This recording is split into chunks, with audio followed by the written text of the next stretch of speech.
Is it okay? I mean, is it, I know mine tends to be a little blurry sometimes. Yeah, me too. Me too. So we're recording. So good morning, everybody. And I want to welcome everybody to another edition of Falcons, the Men of Northeast Catholic. And I have a special guest with me today is John Doman. How you doing? all right, John. Thanks for joining us. So what neighborhood you grew up in, John? Well, I started in Fishtown. Really? Yeah, we lived at 1129 East Palmer Street, Oh, wow. Palmer and Girard. My wife grew up at Goal in Susquehanna. Ah, okay. Yep. So I guess you went through a couple different parishes then. I did. Immaculate Conception was the parish down in Fishtown, which is also where my parents went to school. And then when I was in between 7th and 8th grade, we moved up to Juniata Park, which is the Holy Innocents Parish. And I thought we moved to the suburbs because we had a lawn. I didn't realize it was just up the other end of Kensington. something that Fishtown doesn't have. But anyway, my big concern with that move was, am I still going to be able to go to North? Because, you know, North was a family affair for me. My father went to North. So what year did you graduate North? 62. Oh, wow. So did anybody else besides you and your dad from the family attend North Catholic? Oh, yeah. My Uncle Bob my father was class of 41 and a football player. My Uncle Bob was class of 42 and a basketball player. I'm class of 62. And my brother Bob is class of 67. Wow. So you have some little history there. So let me ask you this question, John. So out of the schools in the area, and you know, Fishtown and Juniata, we had some options. So why did you choose North Catholic? There was no option back in those days.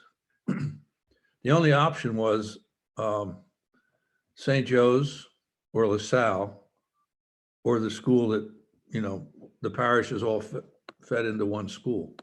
That's the way it was organized.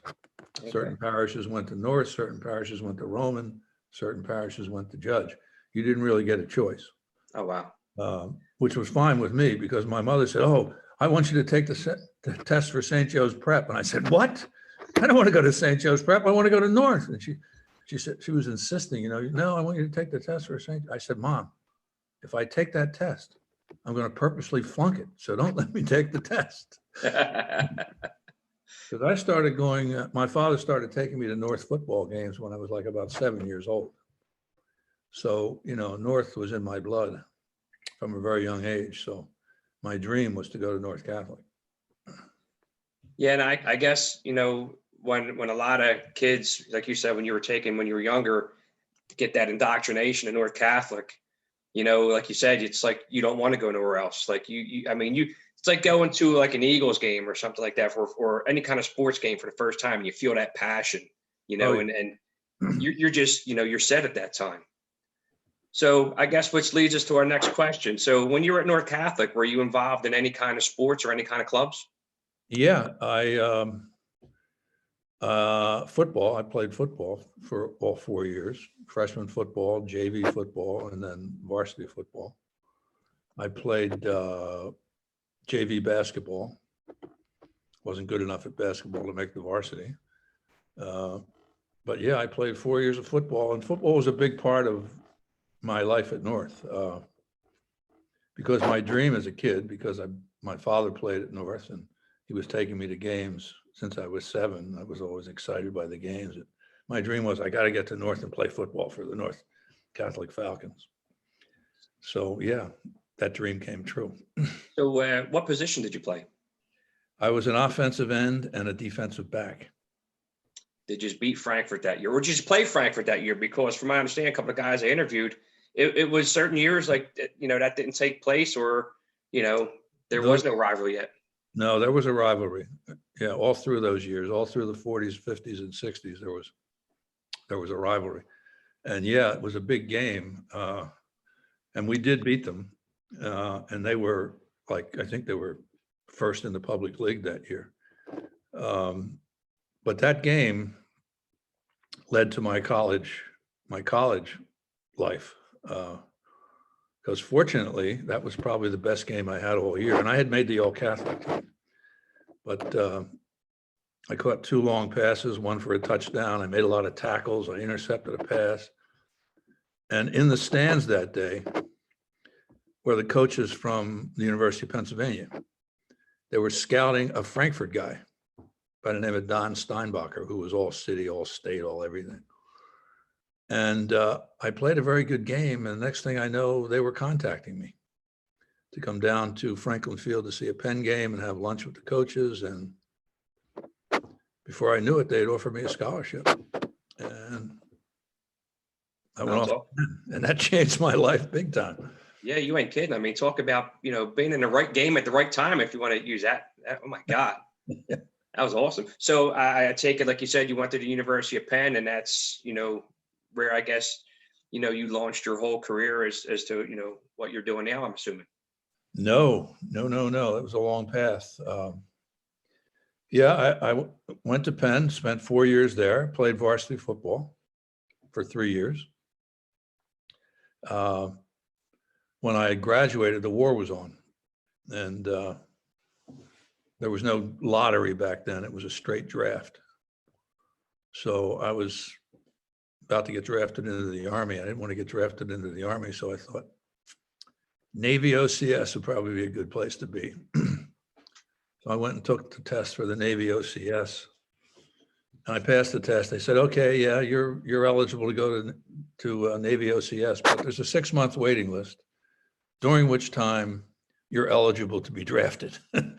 So I thought, well, I got to do something else. So a good friend of mine had joined the Marine Corps OCS, and the Navy and the Marine Corps test were the same thing. So they said, you could go to Marine Corps OCS. So I said, I'll do that. So I went into the Marine Corps. Yeah. Okay. I was a Navy guy myself. I did a stint where I was a 2x8. So I did 2 years active duty, but I was actually listed as a reservist. So I got my veteran status when I went over into the Persian Gulf and stuff like that. So I think the military was always good for a neighborhood guy. I was a Port Richmond guy, grew up at Salmon and Somerset. So, at that time I had a daughter already, junior going to senior year of high school. So I had to make a choice. So I had to go work. But anyway, at North Catholic, there's a ton of great teachers. I'm sure we can both agree upon that. But what teacher stood out to you the most? Who was your favorite and why? I guess I have to say Jack Friel. I had him for 2 years. Latin. He taught Latin. And he was just a great guy. I don't know whether you remember Jack Friel. It was probably way before your time. Yeah. But he eventually became the head basketball coach. And he was a great coach and did very well. And and there's a great story about Jack that's part of North Catholic history. Sure. We want to hear it. You know that story? Yeah. Well, Do not. I'm not going to remember the year it happened. I think it was 60. I think it might have been 67. North was going to the city championship game. And like 2 days before the game, a bunch of the guys on the team went up to the corner there by that little candy store and were smoking and didn't come back for class. So there's a big brouhaha over these basketball players skipping class and smoking up at the store. Oh, wow. And Jack Friel suspended the entire team. Oh, the basketball team. The basketball team. Okay, yeah, I did hear about that. Story? Yeah. So wow, that's crazy. The entire varsity was suspended, and he played the JV team that night in the championship game, and they won. Wow. So, as a matter of fact, I believe I'm interviewing the gentleman coming up that actually wrote that book about the 68 team. I know the guy. Yeah, Who is it? that's a great question. I only had it written down somewhere. Listen, No, since tell- this took I'll place, think I of it in a mean, minute. yeah, since this took place, this documentary I'm doing, I'm getting text messages and inboxes, and I'm having a hard time keeping up with everybody. But yeah, this is hit the ground running. So let me ask you this question: Jug, Justice Under God, Yeah. were you a participant? Oh, yeah. Yeah. We had a guy, the prefect of discipline back then was legendary. And you may know the name. I don't know. Nobby Walsh. Did you ever hear of Nobby Walsh? Father Nobby I've Walsh? heard the name during stories. Yeah. Oh, yeah. He was the prefect of discipline. He was the guy who started Jug. And yeah, he was a real character. I spent my share of time in Jug. So, what'd you say his name was? Father Nobby Walsh. So, if you put Father Nobby Walsh one side and you put up Ernie Koshnick, that sounds like a making of World War III. So,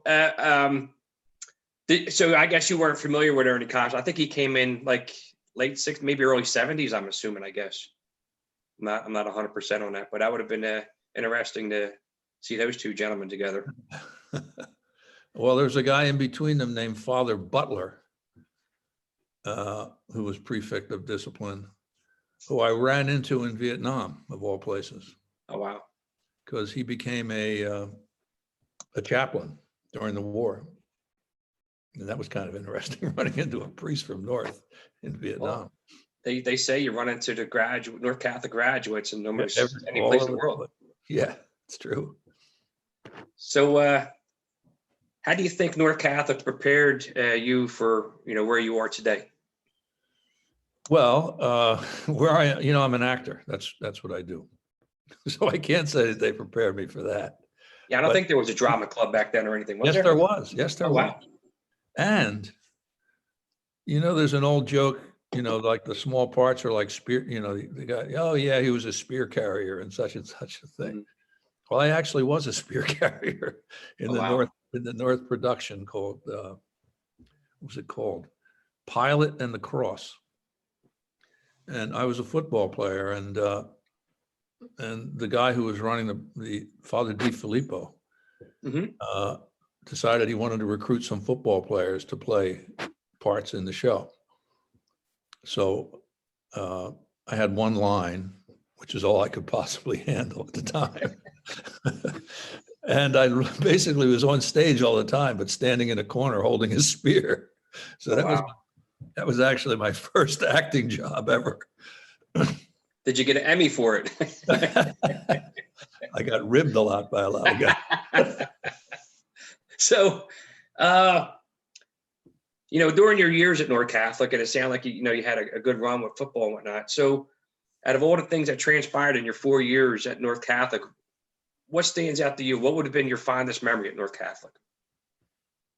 Well, yeah, I mean, making the football team was really it for me, because that's really what I wanted to do, play football. But we got a really good, solid education. The Oblates were, for the most part, terrific guys, and they were really, very conscientious about preparing us for the world. So yeah, it was a great experience. And I'm still, buddies with a lot of those guys. All right. So if somebody was to come up to you and you're outside wearing your North Catholic shirt, and somebody maybe heard a story of it, and it comes up to you and says, "Hey, what was it actually like to be a North Catholic Falcon?" What would be your best description? Wow, I would say, for me anyway, just the spirit and the enthusiasm that we had back in those days for the school, for the sports we played and the competition. I mean, there was real competition, a lot of competition, and it was great. And we had a lot of fun. It was, it was a great experience. So I had a question that was posed to me. And the show you played, I think your character's name was Falcone. Yeah. Is there any correlation between that and the school? Was that kind of set up? No, that character is part of the story, it's part of the Batman legend. So no, they had no idea that I was a Falcone back It in just happened to land that way, right? So here's a good question. A lot of the guys, we started getting to talking about the cafeteria. What was your go-to food in the cafeteria during your stay? Oh, I don't know. I can't remember. Probably a hot dog. Hot dog. That's yeah. A bunch of guys have mentioned that. Yeah, yeah. And the what's it? They said the half-cooked donuts. So, do you have any plans on coming back as celebrity bartender at the Northlands reunion? Yeah, I try to do that whenever. I've done it a couple of times now. I try to do it if I'm available when it happens. Yeah, it's fun. Yeah, I mean, this year was kind of tough with the the pandemic, and we didn't have nothing this year. So we're hoping that it doubles in size, because I think the one year we actually had to rent out all of Keenan's, because I mean the crowd was just getting too big, which is. And it's been said that, with North Catholic being closed, I mean, a school that's been closed for 10 years now, we have the biggest reunion on the island. Well, we also have the most alumni of any one school in the world, I've been told. Yeah. We have more alumni of any boys' school ever, anywhere, which is fantastic. You ain't kidding. It's a shame we couldn't have kept it going school-wise anyway. But so again, do you have anything to say to all the brother Falcons out there that are going to be viewing this? Any words of advice, wisdom during these tough times? Wow, boy, it's tough times too. This has probably been the worst year of my life in terms of, just having a reasonable year of living and enjoying yourself, because I've been stuck inside most of the time. I have been working a little bit here and there, which is also another issue. You got to take the mask off when you go to work. Yeah. So it's I'm starting to feel like it's kind of like a Russian roulette out there. Yeah. All I can say is hang in there, guys. Hang in, stay safe, wear the mask, and get the vaccine as soon as you can. Yeah. So do you have any upcoming new projects? I have to say, my wife and I watched The Boys and thought that was a pretty interesting show. And we loved you in it. And when I found out that that's who I was interviewing today, I mentioned to my wife, and she was all excited, but she's down the shore right now. So do you have any upcoming projects? Well, I've got a movie that's on Netflix right now called The Trial of the Chicago 7. I'm working on a show on ABC called For Life. It's a series. And I'm also working on a series for Showtime called City on a Hill. So those are the new busy. things. Wow. Yeah. I mean, everything shut down in my business back in March, and we didn't really get back to work until September. And the first show I did, we got shut down after 2 weeks because 4 people tested positive. Oh, wow. Yeah. So we're back at work again, but there's all kinds of protocols. We're tested every day. Yeah, it's kind of crazy. Wow. Well, John, I wanted to thank you for taking time out of your busy schedule, if it's today. And I'm sure the guys at North are going to be anticipating this premiere. And I hope to personally meet you in person. I've seen some of the pictures during the alumni events, the reunions, and so maybe, because I usually float around and I'll do videos and I take pictures for Jerry and them guys. So I usually don't get a chance to sit down and enjoy the day. So hopefully, if you make it, I get a chance to meet you in person and sit down and cut the crap. All right, sounds good. All right, John, take care. I'll be there if I'm on the East Coast and it's safe with this COVID thing, but yeah, you ain't kidding.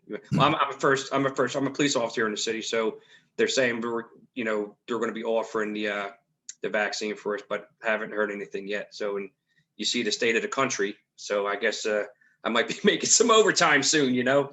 So Well, I just signed up to get a shot. No, they're doing it right here in my neighborhood here in New York.